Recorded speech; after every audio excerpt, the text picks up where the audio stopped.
தீபம் YouTube channel நண்பர்களுக்கு அனைவருக்கும் வணக்கம். இந்த வீடியோ தொகுப்பில் நம்ம என்ன பார்க்க போகிறோம்னா, தொழிலில் கோடிக்கணக்கில் பணமழை பொழிய விநாயகர் வசியம் தாங்க பார்க்க போகிறோம். இந்த விநாயகர் வசியத்தை நம்ம பார்க்குறதுக்கு முன்னாடி நம்ம சேனலை சப்ஸ்கிரைப் பண்ணாதவங்க சப்ஸ்கிரைப் பண்ணுங்கள். ஆல் என்ற பெல் ஐக்கை கிளிக் பண்ணுங்கள், லைக் பண்ணுங்கள், ஃப்ரெண்ட்ஸுக்கு ஷேர் பண்ணுங்கள். தொடர்ந்து ஆதரவு கொடுங்க. அப்போ தான் நம்ம இன்னும் அடுத்தடுத்த வீடியோ நல்லதாக போட முடியும். சரிங்களா?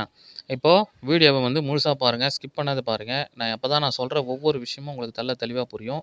நீங்கள் நல்லா இருக்கணும், நீங்கள் முன்னேறணுன்றதுனால தான் நான் சொல்கிறேன். இந்த வீடியோவை ஃபுல்லாக பாருங்கள். இப்போ வாங்க வீடியோக்குள்ளே போகலாம். சரிங்களா? இப்போ பார்த்தீங்கன்னா, நிறைய பேர் தொழிலில் நஷ்டம் அடைகிறது, தொழிலில் கடனாகி ரொம்ப மன உளைச்சலுக்கு ஆளாகிருக்குது, மாந்திரிக சம்மந்தப்பட்ட தொழில் முடக்கங்கள், எதிரிகள் சம்மந்தப்பட்ட தொழில் முடக்கங்கள், இன்னொன்று கண் திருஷ்டி, ஒரு ஏவல் செய்வனை, இந்த மாதிரி சம்மந்தப்பட்ட எல்லா பிரச்சனைக்கும் இந்த ஒரே ஒரு எந்திரம் உங்களை வாழ்க்கையில் உயர்த்தி கொண்டு போய் எங்கேயோ நிறுத்தும். சரிங்களா? இந்த ஒரு எந்திரம் மட்டும் உங்ககிட்ட இருந்துச்சுன்னா, நீங்கள் சிறு தொழில் செய்கிறவங்களாக இருந்தாலும் சரி, இல்லை ஒரு பெரிய லெவலில் பிஸ்னஸ் மேனாக இருந்தாலும் சரி, இல்லை கம்பெனி ரன் பண்ணுற மாதிரி இருந்தாலும் சரி, எந்த தொழில் செஞ்சாலும் இருக்கட்டுங்க. ரோட்டு கடையாக இருக்கட்டும், ஹோட்டலாக இருக்கட்டும், எந்த வியாபாரமாக இருந்தாலும் நிச்சயம் 48 நாளைக்குள்ளே அவங்களுக்கு ஒரு நல்ல முன்னேற்றம் கிடைக்கும். ஒரு கஸ்டமர் இப்போது ஒரு 10 பேர் கஸ்டமர் வராங்க ஒரு கடைக்குன்னா, திரும்ப திரும்ப அவங்க வருவாங்க. அவ்வளோ வசீகர தன்மை, ஜனவசியம் அவ்வளோ இருக்குது. இதில் லக்ஷ்மி கடாட்சம் அவ்வளோ இருக்குது. உங்களுடைய பேங்க் பேலன்ஸ் குறையவே குறையாது. சரிங்களா? அந்த அளவுக்கு பவர்ஃபுல்லான எந்திரம். இப்போ ஸ்க்ரீனில் தெரியுது பார்த்தீங்களா? இது தாங்க எந்திரம். இந்த எந்திரத்தை என்ன பண்ணுறீங்கன்னா, ஒரு செப்பு தகட்டில் 6க்கு 6 சைஸில் வரைஞ்சிக்கங்க. செப்பு தகட்டில் வரைஞ்சிக்கின்னு எந்திர சாப நிவர்த்தி பண்ணிவிட்டு, அதுக்கு பார்த்திங்கன்னா பால், இளநீர், பன்னீர், இது மூன்றுத்தையும் அபிஷேகம் பண்ணுங்கள். அபிஷேகம் பண்ணி அது ஒரு பஞ்சில் ஃபுல்லாக தொடச்சி ஈரம் ஃபுல்லாக தான் தொடச்சி எடுத்துருங்க. எடுத்து முடிச்சுக்கின்னு நீங்கள் என்ன பண்ணுங்கள், அதுக்கு அஷ்டகர்ம மை வைக்கணும். அஷ்டகர்ம மை வச்சுட்டு எல்லா பக்கமும் பொங்கல் மஞ்சள் வைக்கணும். வச்சுட்டு நீங்கள் என்ன பண்ணுங்கள், ஒரு வாழை இலையில் அப்படியே வச்சுருங்க. வாழை இலையில் வச்சுட்டு எல்லா பூஜையிலும் சொல்கிற மாதிரி தான், எல்லா வீடியோலையும் சொல்கிற மாதிரி தான், வெத்தலை பாக்கு, பழம், பொரிகடலை, அவல், அச்சு வெல்லம், இந்த பூஜைக்கு மட்டும் கொழுக்கட்டை, இனிப்பு பலகாரங்கள் கண்டிப்பாக வைக்கணும். ஏன்னா விநாயகர்கிட்ட நம்ம ஒன்றுமே பண்ண முடியாது. ஏன்னா இது தொழிலுக்குன்னும் போது நம்ம கொஞ்சம் ரொம்ப இல்லைனா கூட சும்மா திட்டமாவது 1, 2ஆவது வைக்கணும். அதனால் நீங்கள் கொஞ்சம் 1, 2 ஸ்வீட்டு வச்சுங்க. அது கொழுக்கட்டை, பாதுஷா, லட்டு இந்த மாதிரி இருந்தால் நல்லது. லட்டு இருக்கலாம், மெயினாக லட்டு இருக்கணும், கொழுக்கட்டை இருக்கணும். சரிங்களா? அடுத்தது பொரிகடலை, அவல் எல்லாமே வாங்கிட்டிங்களா? அதுக்கப்புறம் பார்த்தீங்கன்னா, பிள்ளையார் தனியாக ஒரு இலையில் பிடிச்சி மஞ்சளில் பிடிக்கக்கூடாது, சாணத்தில், நாட்டு மாட்டு பசு சாணத்தில் பிடிக்கணும். கோமியம் வீடு ஃபுல்லாக தெளிக்கணும். நாட்டு மாடு பசு சாணத்தில் பிள்ளையாரை பிடிச்சி அருகம்புல் வச்சு அதுக்கு மல்லிகைப்பூ வைக்கணும். இந்த எந்திரத்துக்கு மல்லிகைப்பூ பயன்படுத்தணும். எல்லா பூஜையிலையும் சொல்கிற மாதிரி மல்லிகைப்பூ மட்டும்தான் பயன்படுத்தணும், வேறு எந்த பூவும் பயன்படுத்தக்கூடாது. விநாயகருக்கு மட்டும்தான் அந்த எருகம்பூ மாலை அந்த பிள்ளையார் பிடிச்சி வைக்கிறீங்கள அதில் வைக்கணும். சரிங்களா? அடுத்தது பார்த்திங்கன்னா, இந்த ஸ்வீட்டுங்கெல்லாம் வச்சு முடிச்சிட்டிங்களா? இப்போது ஸ்க்ரீனில் தெரியுது பாருங்கள், இது தாங்க மந்திரம். இந்த மந்திரத்தை நீங்கள் எந்த அளவுக்கு நீங்கள் கொடுத்து நீங்கள் சொல்கிறீங்களோ, சரிங்களா, எந்த அளவுக்கு நீங்கள் சொல்கிறீங்களோ அந்த அளவுக்கு ரொம்ப ரொம்ப ரொம்ப ரொம்ப பவர்ஃபுல்லாக வேலை செய்யுங்க. அதில் எந்த வித மாற்றமும் இல்லை, எந்த வித சந்தேகமும் இல்லை. ஏன் நான் சொல்கிறேன்னா, ஒரு மந்திரம் சித்தி ஆகுறதுன்றது சும்மா சாதாரண விஷயம் இல்லை. எந்த ஒரு மந்திரமாகட்டும், நீங்கள் லட்சம் போட்டிங்கன்னா இன்னும் நல்லது. சரிங்களா? எந்த அளவுக்கு நீங்கள் சொல்கிறீங்களோ அதனுடைய வீரியம் பல மடங்கு அதிகரிக்கும். உங்களுடைய வாழ்க்கைக்கு ரொம்ப ரொம்ப நல்லது. அது மட்டும் இல்லைங்க, இந்த மந்திரத்தை நீங்கள் சொல்ல ஆரம்பித்தாலே உங்ககிட்ட இருக்கிற எதிரிகள் எல்லாம் உங்களுக்கு அப்படியே வசியமாயிடுவாங்க. உங்கள் மேலே ஒரு ஒரு அன்பு ஏற்படும். நீங்கள் எல்லாருக்குமே ஒரு ஸ்பெஷலாக தெரிவிங்க. ஒரு வசீகர தன்மை உங்கள் கூட இருக்கும். இப்போ ஒரு 10 பேர் எப்போவுமே உங்கள் மேலே ஒரு அன்பாக இருப்பாங்க. உங்களை சுற்றி எல்லோரும் ஒரு நல்ல பாசிட்டிவ் வைப்ரேட் இருக்கும். இந்த மந்திரம் அவ்வளோ ஒரு விசேஷமானது. இந்த மந்திரத்தை நீங்கள் எந்த அளவுக்கு நீங்கள் உச்சரிப்பு கொடுக்குறீங்களோ அந்த அளவுக்கு இந்த எந்திரத்துக்கு உயிர் வரும். இந்த எந்திரத்துக்கு உயிர் வந்துச்சுன்னா நிச்சயமா வந்து பார்த்தீங்கன்னா, உங்களுடைய தொழில் வந்து அந்த 48 நாட்களுக்குள்ள உங்களுக்கு முன்னேறத நீங்க கண்கூடா பார்க்கலாம். ஒரு முறை வந்து போற கஸ்டமர் திரும்ப திரும்ப வருவாங்க. சரிங்களா? அந்த மாரியான விஷயம். சரிங்க. இப்ப அந்த பூஜை முறைகள்லாம் எல்லாத்தையும் ரெடி பண்ணிட்டோமா? இது வந்து பார்த்தீங்கன்னா, நீங்க எப்படி செய்யணும்னா, ஒரு அமாவாசை நாள்ல செய்யணும். எந்திரம் எழுதுறது ஒரு அமாவாசை நாள்ல தான் எழுதணும். அமாவாசை நாள்ல எழுதிட்டு, இந்த பூஜை பொருட்கள், படையல்கள் எல்லாத்தையும் ரெடி பண்ணி வச்சுக்கின்னு, ஒரு தனி அறை சரிங்களா? அந்த ரூம் உள்ள யாரும் போகக்கூடாது.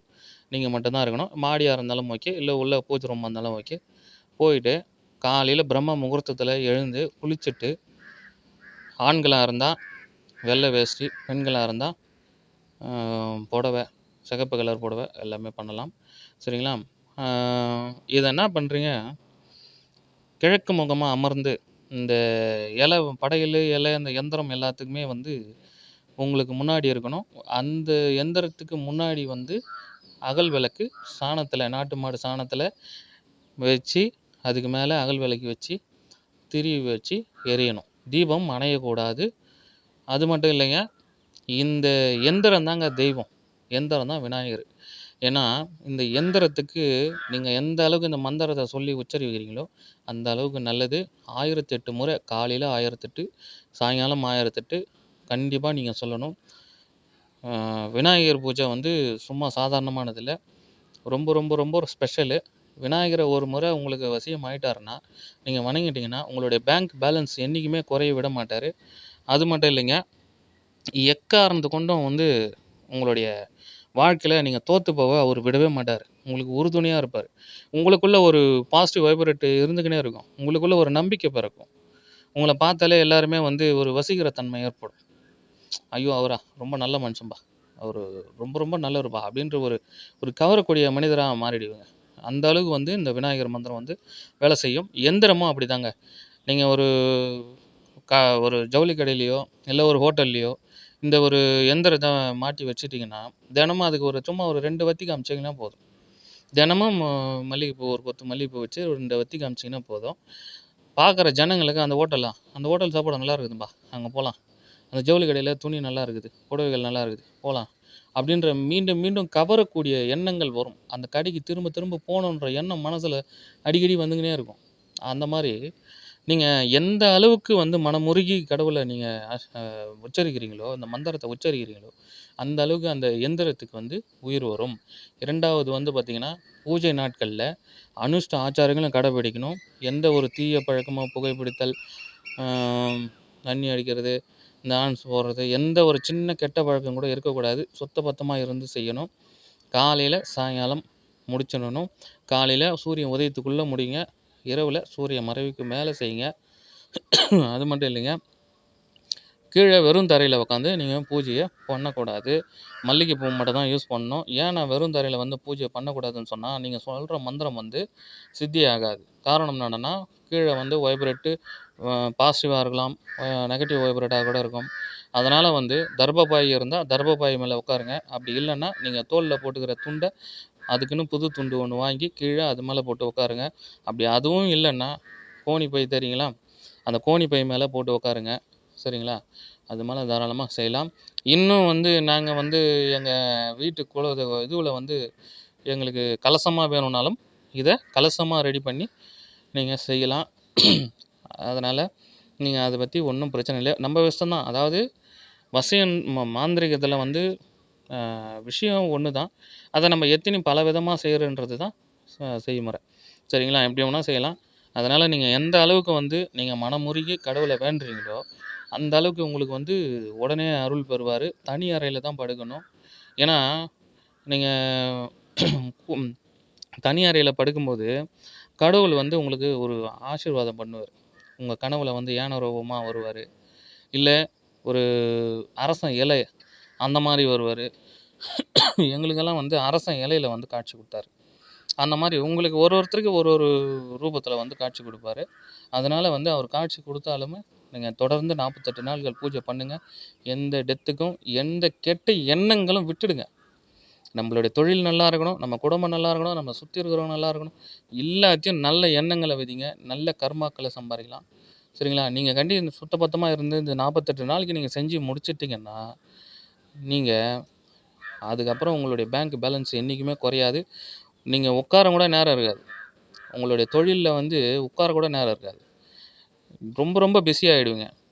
வீட்ல இருக்கிறவங்க கூட பேசுறதுக்கு கூட டைம் இருக்காது. ஏன்னா, அந்த அளவுக்கு வந்து வியாபாரம் வந்து இது நல்லா இருக்குங்க. 100க்கு 100 வேலை செய்யும்.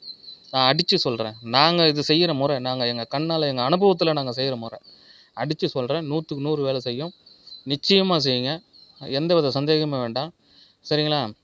இன்னொரு விஷயம் வந்து பார்த்தீங்கன்னா, இது நம்ம பூஜை பண்ண படையல வந்து யாருக்கும் குடுக்கக்கூடாது. ஏன்னா, அது கடவுளுடைய பிரசாதம். அத வந்து மத்தவங்க யாருக்கும் சாப்பிட்டாங்கன்னா, அவரு யாருகிட்ட போய் காட்சி குடுக்கணும்னு அவருக்கு தெரியாது. இப்போ ஒரு எந்திரம் வச்சு ஒரு 10 எந்திரம் வச்சு சொல்றோம்னா, ஒரு 108 தான் நம்ம மந்திரம் சொல்றோம்னு வச்சுக்கங்க.